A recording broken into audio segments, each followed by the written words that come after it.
For the first time in this NCAA tournament, we are heading to a fifth set. And if there ever was a game that deserved it, it's this one. Tennessee and Purdue. Both teams have been phenomenal, particularly defensively in the second and third and fourth sets, rather. Can't even remember what set we're on now. It's been so good, and it's all run together. And unfortunately for one of these teams, this will be it.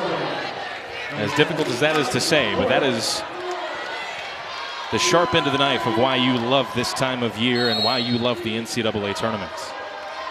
Everything on the line as we begin set number 5.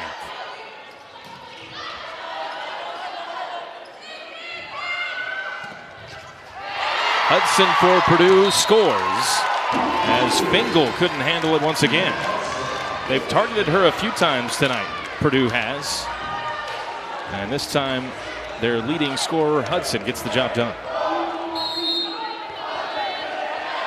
Eva Hudson with 17 kills to lead Purdue, the only player in double figures for them. It's 20 kills for Morgan Fingal on the other side. She looks for 21 here. Hudson with the tip, and it's 2 straight for Eva Hudson and the Boilermakers to open this fifth set.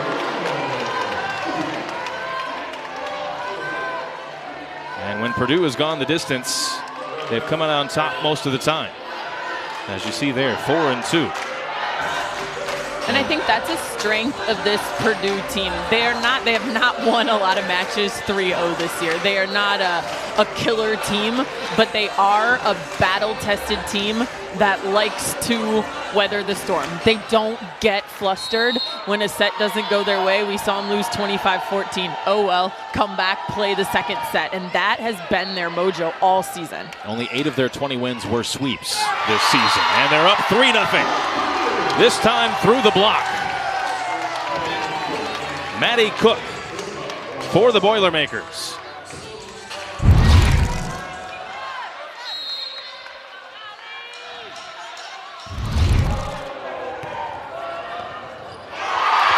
And now it's an ace.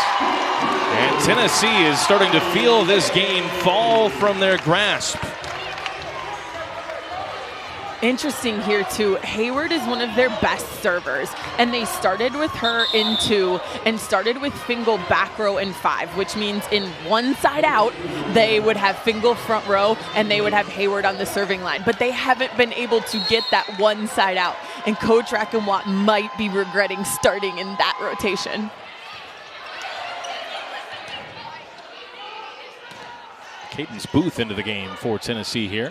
She goes up for the block this time, and she gets it for the Lady Vols. The freshman from North Carolina called into action in this fifth set, and she rewards the faith of Eve Rackenwatt. Fantastic technique on that ball. She had her left hand around the ball, around that antenna, and was able to block the ball back into Cook.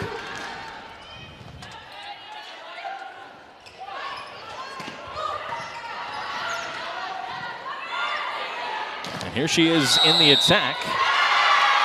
And the infraction will go Tennessee's way. 2 straight points for Tennessee. Interesting decision there by King on that bump set. I think I would have taken that ball over to Fingal on the right side. Now Booth will serve. I beg your pardon, that's Hayward to serve. There's Hudson, a terrific ball on the diagonal. Love it. Diving to her left, couldn't get underneath it. And it's another point to the Boilermakers. One of Hudson's best shot is that thumb down, wrist away. When she's fading to the outside, she's able to cut that ball super sharp. And an ace, and this is miscommunication on the part of Tennessee. A self-inflicted wound, if there ever was one, at this late juncture. And this is maybe where the games that you've played from the season, from preseason battles, this comes into play in this set. Purdue with a dream start to the fifth set. They lead it by 4. The Purdue fans are sweating through their overalls right now. We're in the fifth set, and the Boilermakers have come out flying. They've got a 4-point lead. Can Tennessee answer through Fingal? They cannot. She hits it right into the net.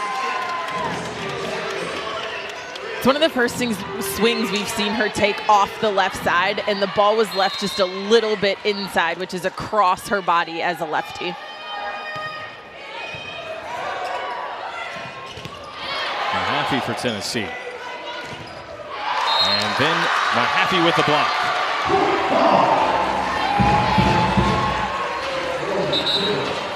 Danielle Mahaffey, that's her 4th block today. Tennessee hasn't been able to find much offense yet this set, but it's going to start behind their serve and being able to get offense out of defense.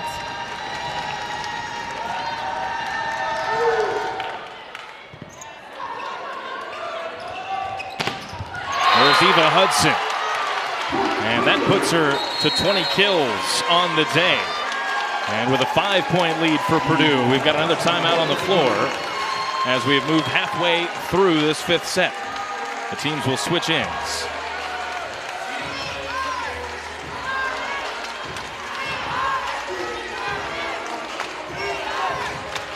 Just about the best start Purdue could have wanted.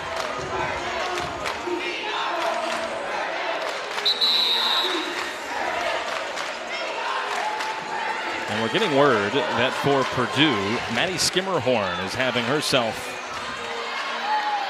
a historic night. She's got 17 digs. That sets the all-time record in NCAA games for the Boilermakers. Great touch on the block. And then Hudson finishes it off for Purdue.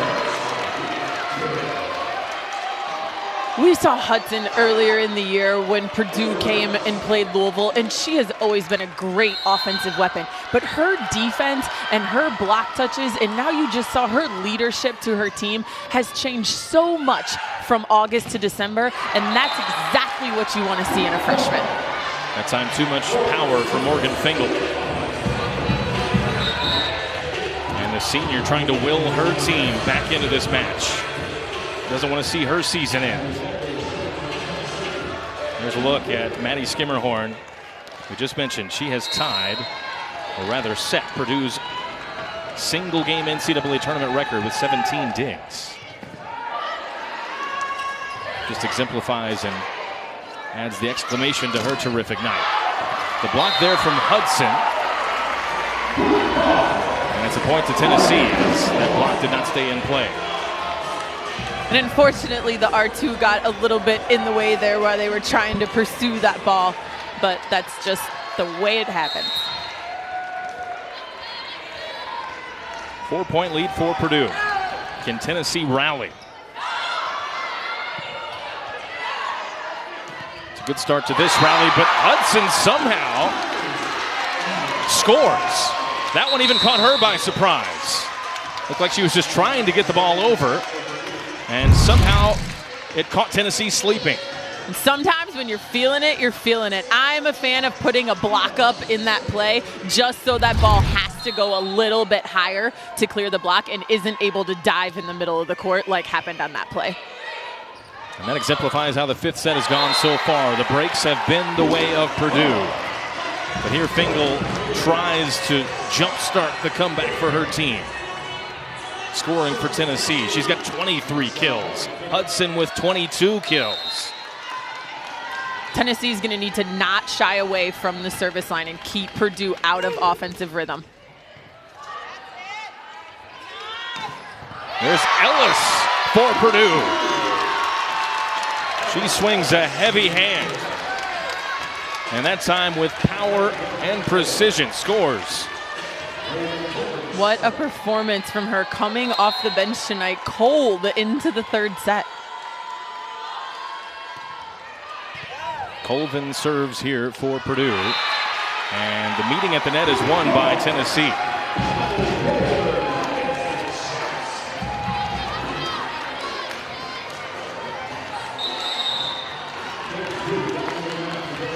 Kiki Granberry with the effort for the Lady Vols.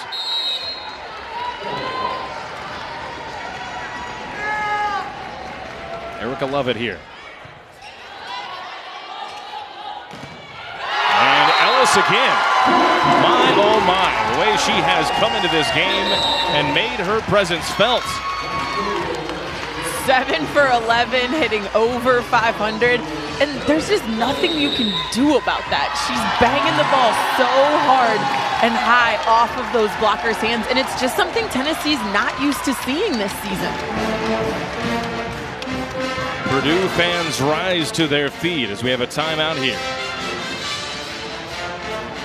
The Big Ten putting their strength on display. And Purdue looking to represent their conference late in this first round and come from behind against the SEC foe Tennessee. And you mentioned the Big Ten. I think everyone talks about the strength of the Big Ten and how, how good everybody is. But I think one of the things you come out of the Big Ten with, ready for tournament play, is the fact that it's not going to be easy. And the fact that each point is going to be a battle. And the opportunity to end up in the fifth set and finish is what you're looking for, instead of the idea that it might be easy. Because there is never an easy night in the Big Ten, so that's just not something you're ever looking for. Purdue played a difficult schedule this season, 9 games against the top 25. They were just 1-8 in those games. And Shondell was a little bit disappointed when I talked to him before the match that scheduling, and some of it on purpose in the preseason and some of it by the fact of being in the Big Ten, but that didn't pay off for them in their seeding, and that it actually hurt their RPI and ended with this 8th seed. I think, he's probably disappointed that they had to battle a team like Tennessee right away in the tournament. But to your point, they're battle tested at this point, even if it's not been the most positive of results. Point to Tennessee out of the timeout, and a vital one for the Lady Volunteers. Tennessee, a program on the rise in the SEC, their 2nd consecutive appearance in this tournament after going nearly a decade without a trip.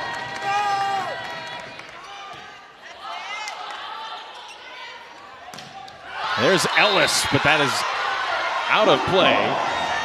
Purdue calling for the challenge, the players are, and their coach Dave Shondell will oblige. He goes straight to the green card.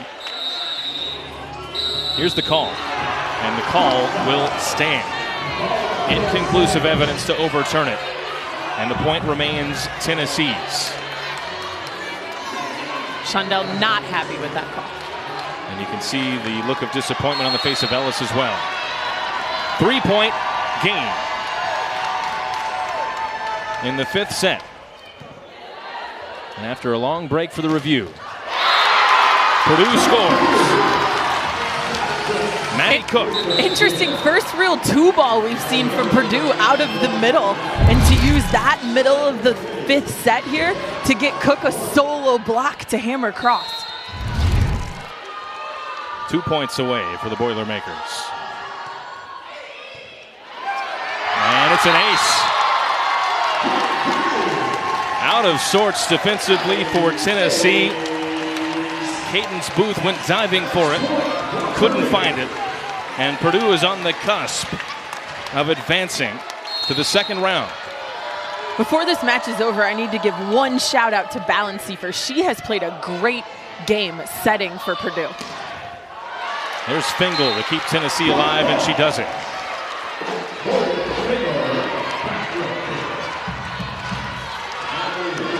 Fingal's 24th kill.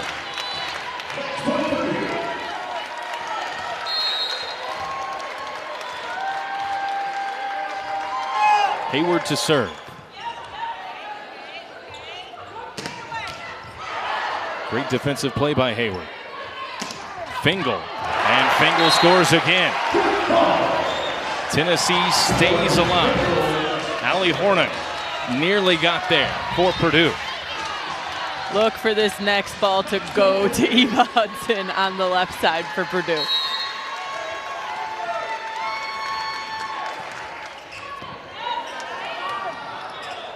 Here she is. It's off the block, and that's it.